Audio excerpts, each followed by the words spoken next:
सैफई गांव गए थे। बड़े विकास की बात समाजवादी पार्टी करती है। सैफई का पूर्वा एक है, गांव का पूर्वा रणबीरपुर।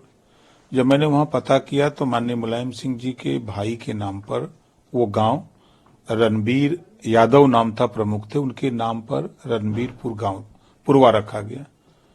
उस पूर्वे की हालत आपको दिखावें। जो बंजारा समाज के लोग हैं, 100 घर बंजारा हैं, और 100 घर बंजारा में ये देखिए उनका गेट प्लास्टिक के बोरे से बना हुआ है। एक ही नहीं है, हम आपको दिखा रहे हैं। ये मड़ई, टाटी, प्लास्टिक, टीन सेट डाल डाल करके 100 घर हैं, और ना तो इनको रास्ता है, ना इनको शौचालय की व्यवस्था है, ना इनको आवास की व्यवस्था है।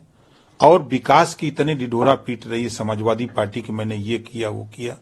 और जितना सैफई महोत्सव में खर्च किया, अगर उसका 2% भी पैसा अगर रणबीरपुर को दिया होता तो हमको अंदाज है कि आज ये नौबत मुझे आपके सामने बताने की नहीं होती।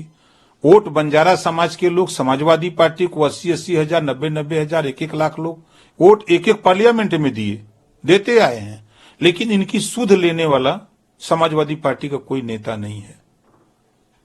जब मैं वहां गया तो लोगों ने अपनी आप बीती बताया, तो मुझे तो आश्चर्य हुआ कि जिस सैफई में सैफई महोत्सव होता हो, सैफई के विकास की बात होती हो, 4-4 मंजिला बिल्डिंगें बनी हो, वही बगल में झोपड़ी डाल करके, प्लास्टिक डाल करके, प्लास्टिक की बोरी का दरवाजा बना करके लोग रह रहे हों।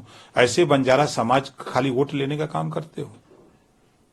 कश्यप का वही हाल देखा हमने, प्रजापति का देखा, पाल का देखा, नाई, गोंड, कुम्हार, लोहार का देखा। तमाम जातियां जो उधर निवास करती हैं वो आज भी विकास से अछूती पड़ी है।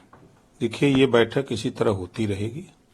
3 बैठक हुई, 3 राज्य चले गए, और जो 5 राज्यों के चुनाव थे, रिजल्ट आने पर पूरे देश में यह मैसेज चला गया कि मोदी जी के मुकाबले कोई नहीं है।